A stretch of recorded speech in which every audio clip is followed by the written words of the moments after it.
Voyage en récit. Thierry Deslauriers. Et Geoffroy Scrève. Thierry Deslauriers, merci de me recevoir ici au siège de l'association Au Captif La Libération. Nous sommes à Paris. Vous dirigez donc cette association après 25 ans de vie professionnelle en entreprise. Association qui œuvre pas seulement à Paris, il y a différentes antennes. Et d'ailleurs, nous en avons une à Brest, puisque j'ai le bonheur et la joie d'en faire partie avec des tournées de rue depuis l'église Saint-Louis à Brest, tous les samedis, au profit des gens qui vivent dans et de la rue. Et donc le but de cette association, d'aller à la rencontre, on va dire, des exclus. Alors ici à Paris, ça prend sans doute une autre dimension. Il y a, à travers ce livre dont nous allons parler, intitulé Charité à main nue, Au Captif La Libération pour une spiritualité de la rencontre chez Artege, évidemment, vous dressez un peu le panégyrique des personnes que vous rencontrez. Il y a des clochards, même si le terme est finalement peu usité en France aujourd'hui. Il y a des prostituées, il y a des victimes de la violence, des victimes de la misère, de la drogue, etc. Pour commencer, j'aimerais peut-être lire un extrait, puisque nous sommes dans une émission littéraire avant tout sur RCF, du chapitre intitulé, enfin en tout cas du passage intitulé « Colère », le temple de Dieu bafoué chaque jour. Et on a le récit d'une personne que vous rencontrez qui commence ainsi: « J'en ai marre, je suis prisonnière, je suis une esclave, je n'attends qu'une chose, pouvoir quitter le bois où cette personne se prostitue. Mais j'ai besoin d'envoyer beaucoup d'argent à ma famille et mon job en magasin à mi-temps ne suffit pas. La seule bonne chose de ma vie, c'est ce travail au magasin. » Et donc elle explique toute son arrivée en France, à travers le Niger, le Tchad, la Libye, les passeurs en Méditerranée qui font ce qu'ils veulent avec ces personnes-là, son arrivée à Paris très difficile, et finalement, sans lire tout le chapitre, évidemment, la rencontre avec Au Captif La Libération. Est-ce que à chaque fois, c'est un éternel recommencement devant cette colère qui s'exprime dans la rue et qui arrive par grande marée, si je puis dire, au captif? C'est un quotidien d'accueillir cette colère. Parfois, la colère est éteinte aussi. Les gens sont tellement abîmés. On parle d'auto-exclusion à ce moment-là. Ça fait partie de la réalité.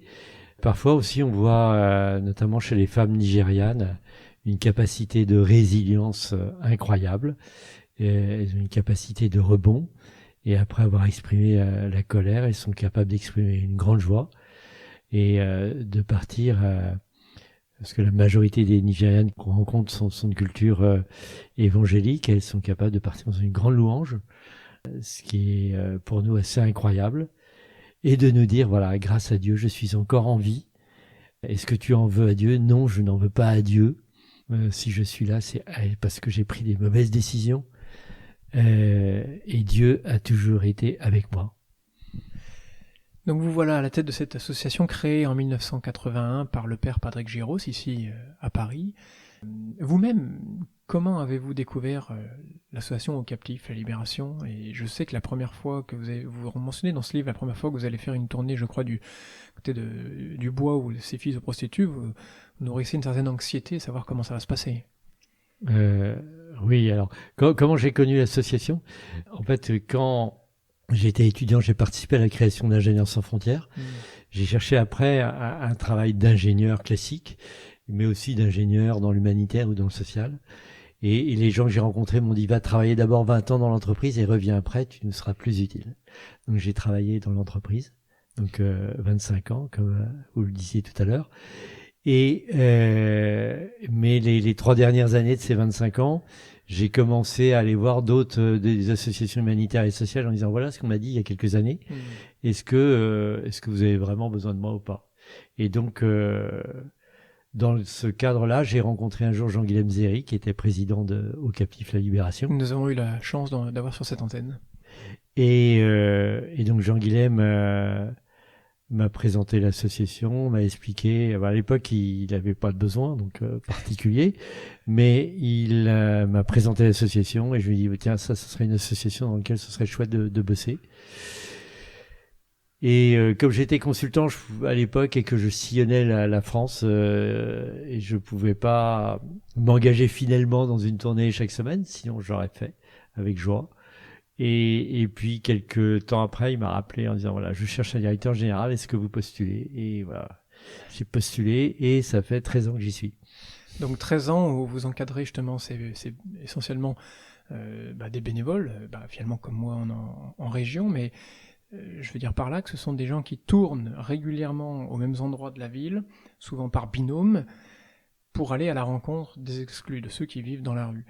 Et ce qui marque, je pense, un bénévole qui découvre l'association, ce sont les valeurs, en fait, sur lesquelles se fonde l'action. C'est-à-dire, j'ai retenu la gratuité, la fidélité, par ces binômes et ces rencontres récurrentes, l'inconditionnalité, c'est-à-dire de l'accueil de la personne, de l'échange, et la prise en compte intégrale des personnes. Ça, c'est tout à fait incroyable. J'aimerais revenir sur la prise en compte intégrale des personnes, parce qu'il me semble que c'est dans cette valeur-là que s'ancre en fait ce que disait le père Patrick Giraud quand il regrettait que ces personnes-là, personne ne prenne en compte leurs besoins spirituels. Et finalement, la prise en compte intégrale des personnes, c'est autant leurs besoins physiques, sur lesquels beaucoup d'associations œuvrent, mais aussi leurs besoins d'écoute et spirituels, intérieurs. Oui, l'idée de Patrick, c'était vraiment qu'on rencontre des personnes et qu'il ne s'agit pas de traiter des dossiers. Et cette approche intégrale, c'est vraiment rencontrer la personne.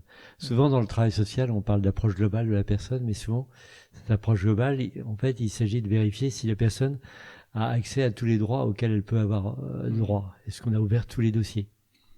Donc, une personne n'est pas une somme de dossiers. Une personne, c'est un corps, une âme, un cœur, un esprit.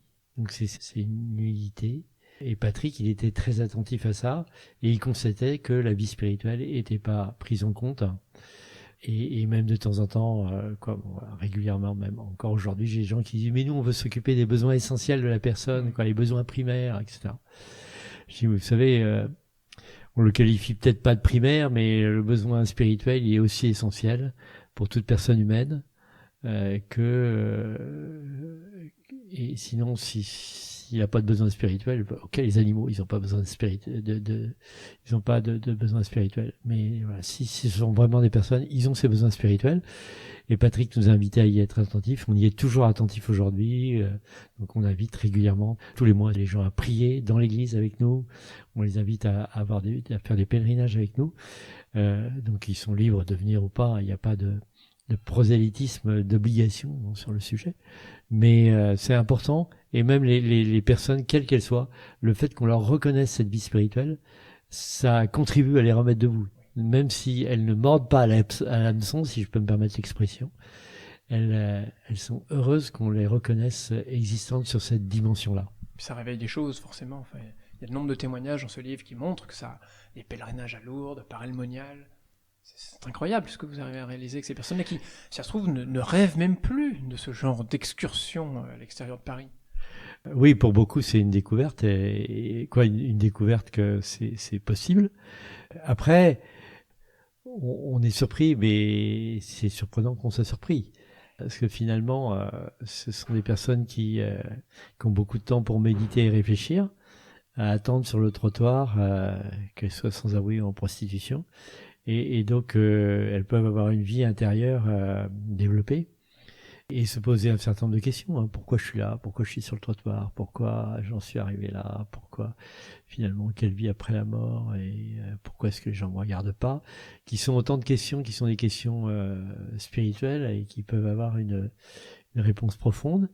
Et pour beaucoup, comme je vous le disais tout à l'heure, Dieu est présent, Dieu est là. Et leur parler de Dieu n'est pas du tout incongru pour eux, et Dieu est un allié plutôt qu'un adversaire dans leur parcours, ce qui peut nous surprendre à nous, Bien souvent, j'entends des histoires où moi j'aurais plutôt envie d'engueuler le bon Dieu, et elles non, elles remercient le bon Dieu de les avoir protégées de plus de mal que ce qu'elles ont subi comme mal. Est-ce qu'elles le reconnaissent comme frère dans leurs difficultés? Oui, sans doute, parce qu'elles le reconnaissent comme frère, comme Dieu, comme présent, comme bon. En fait, les gens de la rue ont une vision de Dieu comme bon plutôt que comme juge. Et nous, on a peur de Dieu trop souvent parce qu'on le voit comme juge, alors qu'il nous aime profondément. Et dans la manière de tourner, vous parliez des différentes valeurs de l'association, mais le fait d'y aller à main nue, gratuitement, dans la fidélité, dans l'inconditionnalité, c'est-à-dire avec l'amour inconditionnel de Dieu. En fait, c'est les manières de révéler l'amour de Dieu, la manière dont Dieu aime les hommes, même si on ne fait pas de catéchèse sur le sujet, on ne fait que le vivre, mais c'est un témoignage qui est important, et et malheureusement, on a le contre-exemple en ce moment, quoi. Les abus dans l'Église font beaucoup de mal au monde et à l'Église elle-même et à Dieu lui-même, puisque on est censé quand même, l'Église est censée témoigner de l'amour, de la manière dont Dieu aime les hommes. Quand on est dans les abus, on est dans le contraire de l'amour de Dieu pour les hommes. Mais ceci se passe aussi finalement dans le silence, cette fidélité. Me revient en mémoire cet exemple d'un clochard, je crois que c'est dans le 16e ici à Paris, où Thibault Leblond nous racontait cette anecdote d'un monsieur que personne n'allait voir, et puis le voyant au début, il s'assoit 5 minutes à côté de lui, puis le monsieur disait rien, au bout de 5 minutes il s'en va, et le monsieur lui dit « Déjà ?» Puis de semaine en semaine, le temps s'est allongé, c'était toujours en silence. Et j'aime bien mettre cette anecdote en rapport avec les vers d'un moine poète de Landévennec, l'abbaye de Landévennec en Finistère, qui raconte l'histoire de 2 amis assis sur un banc, et l'un d'eux exprime cette pensée: nous ne savions plus de quoi nous nous taisions. C'est beau en fait, c'est le temps qui est premier, le temps. Et je mettais ça en lien avec l'anecdote que vous racontez dans ce livre, où une dame un jour vous demande simplement, pas d'argent, mais de vous asseoir à côté d'elle. Et quand vous partez, puisque vous devez repartir, elle vous demande si vous pourrez revenir. C'est incroyable. Vous avez juste donné de votre présence en fait. Et quand 2 sont réunis, je suis au milieu d'eux, nous dit le Christ. Oui, mais ça dit en fait la soif de relation de la personne humaine. Ça dit aussi la violence de la société quand elle exclut les personnes, et quand elle en est amenée à payer des gens pour visiter les personnes qui ne sont pas visitées. C'est souvent les gens de la rue nous disent: voilà, j'ai compris que j'étais exclu le jour où j'ai compris que les seules personnes qui venaient me voir étaient payées pour venir me voir. Et donc en fait, faut avoir en tête cette relation. C'est quoi la relation à Dieu nous fait vivre, que la relation à Dieu passe aussi par la relation avec les autres sur cette terre, et que la relation, c'est un carburant de la vie de l'homme et de la personne humaine, et que priver les personnes de cette relation, c'est les pousser vers l'enfer. Votre propos me fait penser à la pensée d'un philosophe que nous avons eu la joie d'avoir sur cette antenne, philosophe de 102 ans aujourd'hui, qui vit à Paris, André Jacob, qui me disait que il savait très bien, lui, en tant que, on va dire, sans vraiment de pratique religieuse, que le mot religion, religare, voulait dire mettre en lien, et qu'après toutes ces années de réflexion et de travail philosophique sur le pouvoir de la langue, il en était arrivé à conclure que le plus beau mot pour lui de la langue française était le mot relation. Y souscrivez-vous? Ah oui, complètement. Je veux dire que c'est pas en ayant comme sous-titre pour une spiritualité de la rencontre que je vais dire le contraire. Et donc c'est la rencontre. Vous rencontrez parfois l'amour de Dieu. Enfin, l'amour se rencontre, de Dieu se rencontre par, avec et en l'autre. Je pense à cette dame à Maquero, je ne sais pas si on prononce comme ça. C'est une rencontre aussi très intime. Et oui, Maquero, c'est une femme que j'ai rencontrée longtemps gare Saint-Lazare, lors des tournées. Elle était assez dans un premier temps, elle était très remontée, très en colère. Donc elle criait contre tout le monde. On l'a vu. Elle était absente pendant un certain temps. Elle était hospitalisée, et quand elle est revenue, elle était complètement éteinte et enfermée dans sa maladie mentale, avec des grandes difficultés de la rejoindre. De temps en temps, on voyait des éclairs dans ses yeux, mais c'est tout. Et un jour, je l'ai croisée à un autre endroit qui était près de notre ancien siège social. Près de Saint-Séverin ? Près de Saint-Séverin. Et elle était assise par terre dans la rue, au milieu de la rue. Et donc, je la vois, donc je me mets devant elle à genoux, et je lui dis bonjour. Bonjour Maquero. Elle relève la tête, elle me voit, et elle vous saute au cou. Ouais, non, elle m'en serre les bras. Elle m'a pas sauté au cou. C'était plus doux comme geste. C'était pas exubérant. C'était très apaisé. Et voilà, et je me suis vraiment senti pris dans les bras de Dieu, hein, saisi par l'amour. Et je sentais l'amour de Dieu circuler au travers de nous deux, quoi. Bon, l'amour de Dieu passait à travers moi vers elle et à travers d'elle vers moi. Et c'était une expérience un peu étonnante, très intime, très, très personnelle. Mais, et moi, complètement touché que Maquero me reconnaisse et surpris qu'elle me reconnaisse parce que j'étais pas sûr qu'elle nous reconnaisse vraiment lorsqu'on la voyait gare Saint-Lazare. Et là, on se voyait dans un autre cadre, un autre lieu, et il y avait une reconnaissance. Et voilà. Bon, aujourd'hui, elle nous voit du haut du ciel et que le Seigneur la bénisse. Et j'espère qu'elle est auprès du Seigneur. Ce qui est magnifique, c'est que c'est vrai que j'avais pas eu vraiment la préconscience de cela, mais en arrivant les mains nues, par la gratuité, il est possible de donner la joie de donner. C'est-à-dire qu'eux-mêmes se transforment en donateurs, en donneurs. Oui, oui. Et ça, c'est quand même assez incroyable, parce que ce n'est pas du tout la première image qu'on peut avoir d'un clochard, en fait. Bah oui, mais ouais, nous, on fait nos tournées sans rien apporter, donc pour ça qu'on parle des mains nues, qui est vraiment un point important, qui désarçonne beaucoup de gens. Mais voilà, l'un des fruits de cet aller vers les mains nues, c'est qu'effectivement, les gens vont nous donner qui une bouteille d'eau le jour où on a soif, qui un gâteau, qui un café, et que du coup, on est appelé à recevoir. Alors notre premier réflexe, c'est toujours de dire, mais non, garde-le pour toi, ce qui n'est pas le bon réflexe. Hein, et notre aumônier nous rappelait souvent, voilà, ce que vous disiez à l'instant, si Jésus-Christ nous a dit qu'il y a plus de joie à donner qu'à recevoir, pourquoi priver le pauvre de la joie de donner? Et puisqu'il lui aura mis tout son cœur. Oui, non, mais même plus que son... Ouais, il leur a mis tout son cœur, et puis en fait, on le restaure dans sa mission d'être humain, lui aussi, il est être dedans, lui aussi, il est fait pour se donner aux autres. Et même si c'est un simple morceau de chocolat qu'on vient lui donner et qu'il nous redonne, eh ben, il se dessaisit de ce qu'on lui a donné. Et c'est voilà, c'est ça qui est... La circulation passe, ou bien... et puis après, on voit aussi souvent des gens de la rue à qui ils s'engagent dans une action solidaire, qu'on va les emmener à Lourdes, et on va... Et là, début mai, il y en a 6 qui sont partis à Lourdes et qui ont servi comme brancardiers avec le pèlerinage des brancardiers et infirmières d'Île-de-France. Et ça, je pense que c'est une grande leçon que je retiens, c'est qu'il faut vraiment, quand on est quelqu'un en difficulté, quel qu'il soit, il peut toujours donner. C'est faire face aussi parfois à son impuissance, parce que parfois on reste impuissant dans certains cas. Il faut l'accepter. C'est une démarche pétrie d'humiliser, je pense. Pétri d'humilité, oui, mais en fait c'est une condition quand on côtoie les plus pauvres ou les gens en difficulté, qu'on veut les laisser libres. Ils peuvent avoir fait des choix qui nous troublent, des choix avec lesquels on n'est pas d'accord. Mais nous ne sommes pas les juges, nous n'avons pas à aller à redresser les torts.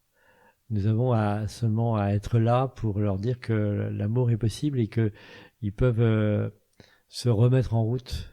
Ils peuvent mobiliser leur volonté pour exercer leur liberté.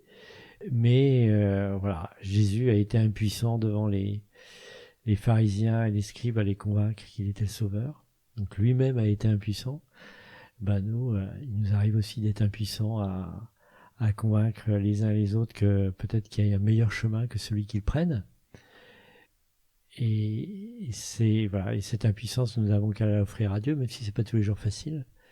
Mais voilà, on est aussi accompagné pour apprendre à lâcher ces choses-là. Oui. Et Thierry Deslauriers, je voulais aussi dire, se former aussi à accepter, c'est-à-dire, c'est vrai que même à Brest, il y a peu de temps, lors d'une tournée de rue, on s'approche d'un garçon et on s'est fait huer. En fait, il nous a dit barrez-vous, j'ai pas que ça à faire. Enfin, bon, ça arrive souvent, mais faut.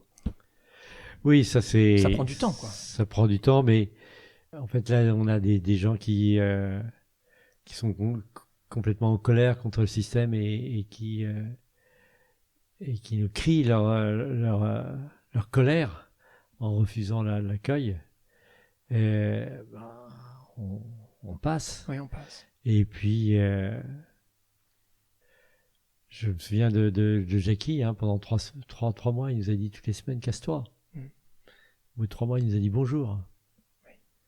Et puis au bout de 6 mois, on le revoit, il était en train de gueuler quelqu'un aussi, bon, on va se faire assaisonner, et il nous dit, ah bah vous, je vous connais, je peux vous parler. Et il s'est mis à nous parler.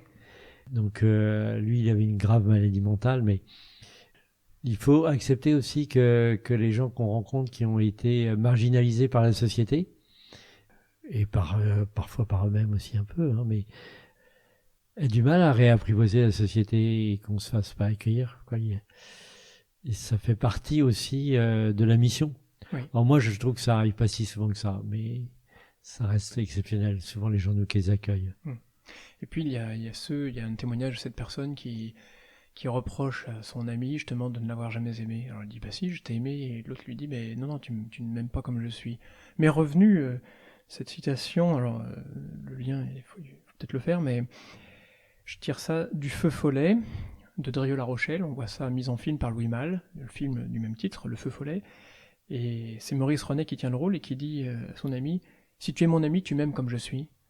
C'est exactement ça en fait. Il faut aimer l'autre tel qu'il se prend à nous, sans vouloir l'aimer pour ce qu'on aimerait en faire.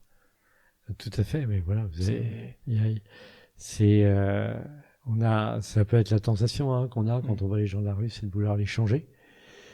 Donc on peut désirer le meilleur pour eux, on peut désirer qu'ils rencontrent le Christ, mais il faut y aller avec beaucoup de douceur. Et si vous voulez, on peut pas leur dire qu'il y a une source à la lumière s'ils n'ont pas vu la lumière. On peut pas leur dire qu'il y a une source à l'amour s'ils n'ont pas vécu l'amour. Et comme ils ont vécu énormément de blessures, il faut avoir le temps de remettre le crédit en positif. Vous voyez, une femme nigériane nous disait, oui, ça fait plus de 2 ans que je vous connais. Maintenant, je sais que je peux vous faire confiance. Vous étiez gentil, mais avant, il y a trop de gens gentils qui m'ont trompé avant sur mon parcours de migration. Et trop de fois, j'ai été bafoué par des gens qui ont d'abord été gentils. Et donc là, je vous ai testé, je vois que je peux vous faire confiance. Et donc, il faut accepter de rentrer dans ce temps de la patience pour se réconcilier. Alors Thierry Deslauriers, nous sommes en 2023, donc plus de 40 ans d'existence finalement pour les captifs, il me semble. Est-ce qu'on peut parler pour la fin de cette émission justement des projets de l'association, parce qu'ils sont présentés rapidement, en une page à la fin du livre. C'est quand même assez considérable en fait. Vous avez le programme Marcel Olivier pour les personnes alcoolo-dépendantes. Donc ça fait quand même 100 personnes accompagnées. Le programme Maquero pour les personnes grands malades psychiatriques à la rue, 70 personnes. Le centre d'hébergement Val-Giros, colocation solidaire. Atelier d'insertion, sortie de prostitution, avec un volet bâtiment et un volet couture. Et là, il faut quand même dire que vous accueillez en respectant le droit français, vous faites travailler des gens qui sont sans papier, c'est quand même pas rien. Il y a accompagnement à la sortie de la prostitution et de la traite des êtres humains à des fins d'exploitation sexuelle. C'est des projets immenses, très nobles. Écoutez, oui, on a plein de projets, surtout qu'on vient de travailler 1 an pour savoir ce qu'on allait faire dans les 5 ans qui viennent. Le premier constat, c'est que le charisme des captifs est un charisme extraordinaire et qu'il est à partager. Donc vous parlez de l'implantation à Brest, mais il y a aussi aujourd'hui à Bourges, Bordeaux, Lyon, Nîmes, en dehors de Paris. Il y a un projet à Abidjan. Donc le premier souhait, c'est de voir des captifs naître dans des paroisses partout en France, voire ailleurs. Donc ça, c'est première chose. La deuxième chose, c'est que ce que vous évoquiez à l'instant, c'est que normalement, on oriente les gens d'abord vers les dispositifs existants, mais quand on trouve qu'il y a des choses qui manquent, on les crée. Vous les avez évoquées à l'instant. On souhaite multiplier ces choses-là et en avoir plus. Et puis, on a une attention particulière au développement de la cyberprostitution et au développement de la prostitution chez les mineurs.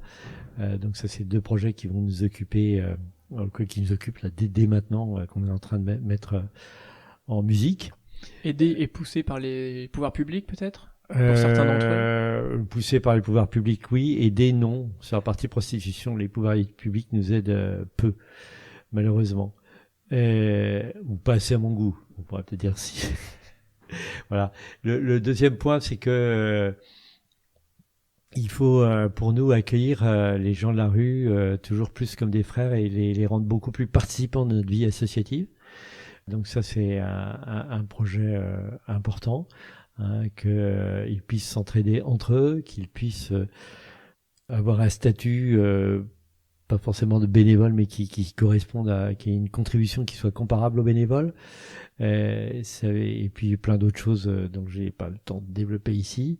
Et puis le troisième point, c'est le souhait de développer notre conviction que la rencontre et la relation est première pour construire une société qui soit plus fraternelle, plus juste, et donc d'aller porter cette bonne nouvelle-là finalement dans l'Église, mais au monde entier. Et quoi, au monde entier aussi. Alors, le monde entier, c'est d'abord les pouvoirs publics en France, les autres acteurs associatifs, et, les autres interlocuteurs, et de leur dire qu'il faut mettre de la gratuité et que voilà, il ne s'agit pas que le monde de l'action sociale devienne régi par une tarification à l'activité, comme ça a été fait par la santé, comme c'est une tentation pour le monde du social aujourd'hui. Thierry Deslauriers, merci beaucoup. Pour finir, on peut peut-être rappeler justement le titre de ce fabuleux ouvrage, Charité à main nue, aux captifs la libération pour une spiritualité de la rencontre, chez Artege. Et on va finir par les questions que vous posez à la toute fin du recueil. Si vous souhaitez devenir bénévole ou volontaire de service civique, si vous souhaitez rejoindre comme salarié, apprenti ou stagiaire, créer une antenne en paroisse ou soutenir l'association par la prière ou soutenir l'association par un don, on va rappeler, pour ce faire, il y a 2 moyens. Le premier, c'est de vous rendre sur le site internet www.captif.fr ou envoyer un courriel à siège, siege, @captif.fr. Merci beaucoup. Merci beaucoup à vous.